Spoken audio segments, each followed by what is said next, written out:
அனைவருக்கும் இனிய காலை வணக்கம். இன்றைக்கி நம்ம என்ன பார்க்க போகிறோம்னா தினத்தந்தியுடைய குறுக்கெழுத்து போட்டி பார்க்க போகிறோம். தினத்தந்தியுடைய நியூஸ் பேப்பர் கூட வரக்கூடியது 25/6/2026 நெல்லை வியாழக்கிழமை வரக்கூடிய எடிஷனு. ஓகேங்களா, வாங்க பார்க்கலாம். 1 இடமிருந்து வளம். கேள்வி என்ன? அறிவு இல்லைன்னா நிலவு. நிலவுக்கு மதின்னு சொல்லலாம், அறிவுக்கும் மதின்னு சொல்லலாம். Okay, மதின்னு answer எழுதிட்டீங்க. 2 மேலேருந்து கீழே என்ன? உறுதி, ஸ்ட்ராங்காக இருக்கிறத 3 எழுத்துனா திடம்னு எழுதலாம், 4 எழுத்துனா திண்ணம்னு எழுதலாம். ஓகேங்க. 3 இடமிருந்து வளம் என்ன? உலக உருண்டையை தோளில் சுமக்கும் கிரேக்க ரோம் புராதன வீரர். இதுக்கு ஹிண்ட் ஏதாவது வருதான்னு பார்ப்போம். 3 மேலேருந்து கீழே என்ன? முன்னாள் கர்நாடக முதல் மந்திரி யார்? ராமகிருஷ்ண அப்படின்னு முடிச்சுக்காங்க. ராமகிருஷ்ண ஹெக்டே.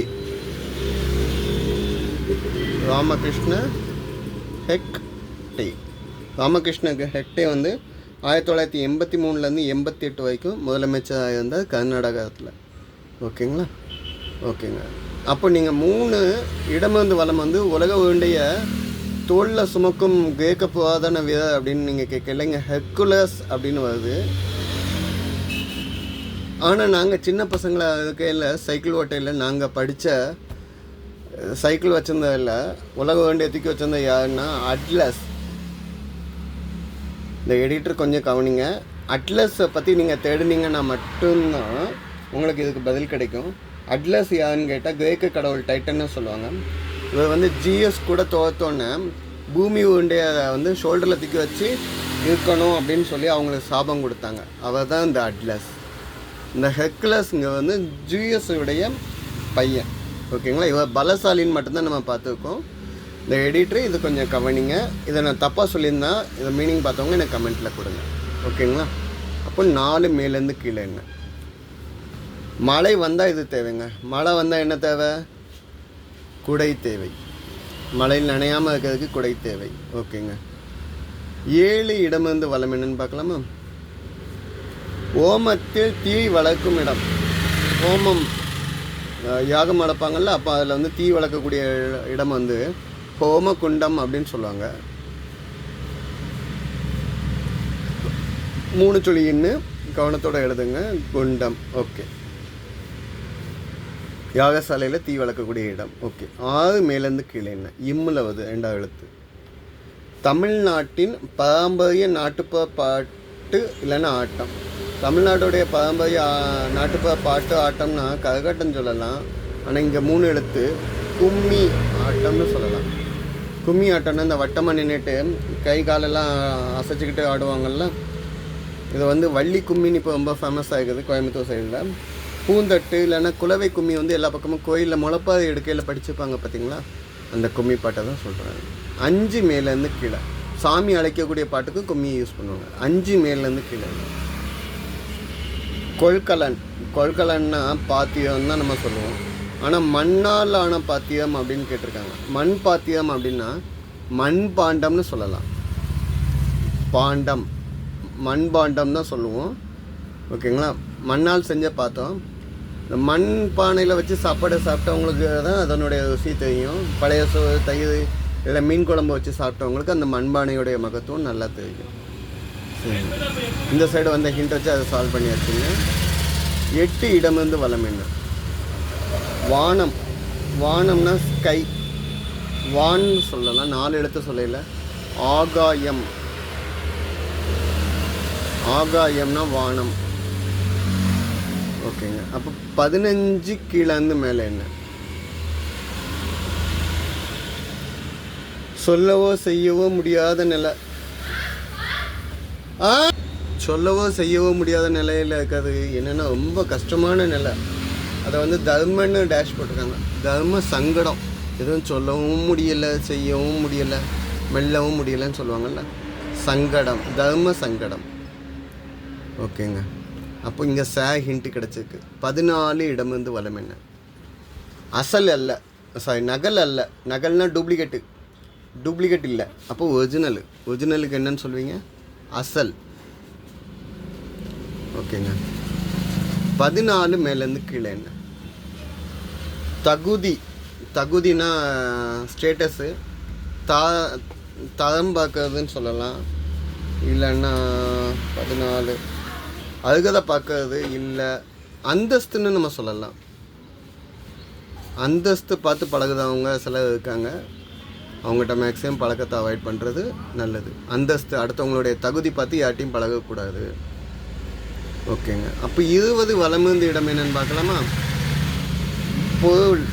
பொருள்னா என்ன? அர்த்தம், இல்லைன்னா மீனிங்கு, இல்லைன்னா என்னன்னு சொல்லலாம், கருத்து, செல்வம், பணம், சொத்து, உடம்பு, எதுவுமே சொல்ல முடியாது இந்த இடத்துல. ஆயம்னு சொல்ல முடியாது. அப்போ வஸ்துன்னு சொல்லலாமா? வஸ்து அப்படின்னா ஜாமான்னு அர்த்தம். இல்லை இன்னொரு சைடு வந்து என்ன விஷயம் அப்படிங்கிறதுக்கு வஸ்துங்கிறத யூஸ் பண்ணுறோம். இது ஒரு 10 நாளைக்கு முன்னால் வந்து தினத்தந்தியில் இது வேர்டு வந்துச்சு, இந்த அந்தஸ்துக்கும் இந்த வஸ்துக்கும் இடையில. சரிங்க. 11 வலமிருந்து இடம் என்ன? ஆடை. ஆடையை என்ன இடத்துல சொல்லலாம்? ஆடை, ட்ரெஸ், உடை. சரிங்க. 11 மேலேருந்து கீழே என்ன? மூச்சு இருக்க வரைக்கும் இது இருக்கும் நம்ம உடம்புல. நம்ம சுவாசிக்க மூச்சு இருக்க வரைக்கும் நம்ம உடம்புல என்ன இருக்கும்? உயிர் இருக்கும். அப்போது மூச்சை வந்து பிராணவாயு அப்படின்னு நம்ம சொல்லுவோம். ஓகே, சரி. 12 இடமிருந்து வலம் என்ன? 4 எழுத்துக்கா இருக்கு. அசோகர் புத்த மதத்தை தழுவ காரணமாக போர் நடந்த இடம். அசோகர் வந்து புத்த மதத்தை தழுவதற்காண்டி காரணமாக இருந்த போர் என்னென்னா கலிங்கத்து போர். கலிங்கத்து போர். பதில் என்ன? கலிங்கம். கலிங்கத்து போர்னு சொல்லுவாங்க. இது எப்போ நடந்தது அப்படின்னு கேட்டிங்கன்னா கிமு 262வது வருஷத்தில் நடந்தது. ஒரு வருஷம் நடந்துச்சு. அசோகரோட படை வந்து மௌரிய பேரரசு படைன்னு சொல்லுவோம். இங்கே வந்து 4 லட்சம் போர் வீரர்கள் இருந்தாங்க. அதே நேரத்தில் கலிங்கத்து படையில் வந்து 60,000 காலாட்படை வீரர்கள், 10,000 குதிரைப்படை வீரர்கள், 700 யானைப்படை. ஆனால் இதில் லாஸு, இந்த போரில் தோற்றது பார்த்திங்கன்னா அசோக சைடு 1 லட்சம் மக்களும், கலிங்கத்து சைடில் வந்து அசோக சைடில் 2 லட்சமும், கலிங்கத்து சைடில் 1 லட்சம் பேரும் தோற்றுக்காங்க. இறந்தவங்க. இவ்வளோ பெரிய இழப்பை பார்த்து, ரத்தமாக ஓடினதை பார்த்து அவர் மனம் திருந்தி எங்கே போயிட்டாங்க? புத்த மதத்துக்கு போய் நழுவிட்டார். 12 மேலேருந்து கீழே என்ன? டேஷ் ஒருவருக்கு மாடலில் மற்றவை எவை? கல்வி. இதை வந்து திருக்குறளில் சொல்வார். கேடில் விழிச்செல்வம் கல்வி ஒருவருக்கு மாடலில் மற்றவை எவை? மாடுன்னு சொன்னது எல்லா அனைத்து வகையும் செல்வமா. அந்த அனைத்து வகை செல்வத்தோட கல்வி தான் இருக்கிறதுல பெரிய செல்வம்னு சொல்லுவாங்க. இது 4வது குறளாக இருக்குது. ஓகேங்க. இந்த சைடு வந்த ஹிண்ட் எல்லாமே சால்வ் பண்ணிட்டோம். 10 வலமிருந்து இடம் என்ன? ஒரு நடிகை, ஆக்ட்ரஸ். யார்? ஹன்சிகா மோத்வானி. மோத்வானின்னு கொடுத்துருக்காங்க. ஹன்சிகா மோத்வானி ஒரு நடிகை. டேஷ் மோத்வானின்னு கேட்டாங்க. ஹன்சிகா மோத்வானின்னு சொல்லுவாச்சு. 9 மேலேருந்து கிழக்கு கா கிடச்சிருக்கு. காய்ந்த இல்லைன்னா முச்சிய ஓலை. காஞ்சி போன இல்லை ஓலை, இல்லைன்னா முச்சி போன ஓலை என்னன்னு சொல்லுவோம்? கா ஓலை அப்படின்னு நம்ம சொல்லலாம். கா ஓலைன்னா நல்லா காஞ்சிவே இருக்கக்கூடிய ஓலை, அதுவாக மரத்துலேருந்து கிளம்பும் பார்த்திங்களா, அந்த ஓலையை கா ஓலைன்னு சொல்லுவோம். இதை கரெக்டாக செக் பண்ணி பார்ப்போம். 13 வலமிருந்த இடம் லைனில் முடியுது. என்னென்னு பார்க்கலாமா? தேநீர் தயாரிக்க இது தேவை. டீ போடுறதுக்கு இது தேவைங்க. என்ன தேவை அப்படின்னு பார்த்திங்கன்னா தண்ணி, பால், அதுக்கப்புறம் தேயிலை. என்ன தேவைன்னா தேயிலை. ஓகேங்களா? ஓகே. அப்போ 14 இடமிருந்து வலம் என்ன? கருப்பு கல். இந்த ஊர் பெயரால் வழங்குகிறது. கருப்பு கலரில் கல் இருக்காங்க, இந்த ஊர் பெயரில் கல்லுன்னு சொல்கிறாங்க. நம்ம எல்லா வீட்லேயும் யூஸ் பண்ணுற நம்ம கடப்பாத கல். அந்த கடப்பா கல்லை எடுக்கக்கூடிய இடமும் கடப்பா அப்படின்னு சொல்லுவாங்க. கடப்பான்னா ஆந்திராவில் இருக்குது.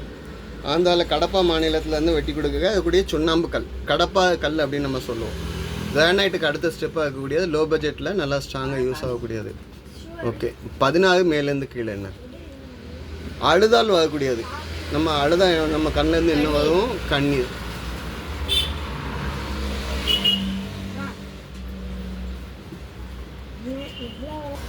அப்போ 21 வலமிருந்து இடம் என்ன? இதில் முடியுது. டேஷ் தலைவாசல் மிதியாதை ஔவையார் சொன்னாங்க. என்னன்னு சொன்னாங்க? கொன்றை வேந்தனில் ஔவையார் சொன்னாங்க, மதியாத தலைவாசல் மிதியாதை. அடுத்தவங்க யாரும் மதிக்கலைன்னா அவங்க வீட்டு வாசலில் போகாத அப்படின்னு சொன்னாங்க. மதியாத தலைவாசல் மிதியாதை. ஓகேங்க, கடைசி சைடுக்கு வந்துட்டோம். 19 இடமிருந்து வலம் என்ன? வியாபாரம். வியாபாரம்னா பிஸ்னஸ்னு சொல்லலாம். அதை இன்னொரு சைடில் தமிழில் ட்ரான்ஸ்லேட் பண்ணிங்கன்னா வணிகம் அப்படின்னு அர்த்தம். வணிகம் அப்படின்னா பிஸ்னஸ். ஸோ பிஸ்னஸ்னால் வணிகம்னு எழுதியாச்சு. நம்ம அடுத்த ஹிண்ட்டை பார்த்தோம்னா 17 மேலேருந்து கீழே என்னன்னு பார்த்தோம்னா, தட்சணை உண்டியலில் போடக்கூடியது. தட்சணை கொடுக்கறது, உண்டியலில் போடுறதெல்லாம் என்னென்னு கேட்டிங்கன்னா காணிக்கை செலுத்துதல்னு சொல்லலாம். காணிக்கை 3 சொல்லி நீங்கள் வந்துச்சு, கரெக்டாக இருக்குது. ஓகேங்க, கடைசி கேள்விங்க. 18 மேலேருந்து கீழே. பூத்து நன்கு விரைந்து உதிரும் பருவத்தில் உள்ள பூ. பூவை வந்து என்னென்ன பருவம்னு சொல்லலாம்னா அரும்பு, மொட்டு, முகை, மலர், நல்ல வாசனை வீசக்கூடிய டைமில் அலர்னு சொல்லுவோம். அடுத்து ஆரம்பிச்சதுக்கப்புறம் வீன்னு சொல்லுவோம். கடைசியாக செம்மல்னு சொல்லுவோம். சுத்தமாக காஞ்சி போன பூ. ஸோ இதுதான் இன்றைய பதில்கள். தப்பாக சொல்லியிருந்தால் கமெண்ட்டில் கொடுங்க. வார்த்தை விளையாட்டும் ட்ரை பண்ணி பார்த்துவோம். நான் அந்த வீடியோ பாஸ் பண்ணிட்டு வச்சுட்டு நீங்கள் ட்ரை பண்ணி பாருங்கள். நான் உங்களுக்கு ஆன்சர்ஸ் என்னால் முடிஞ்ச சொல்கிறேன். 15 ஆன்சர்ஸ் கண்டுபிடிக்கணும். விலை, விசை,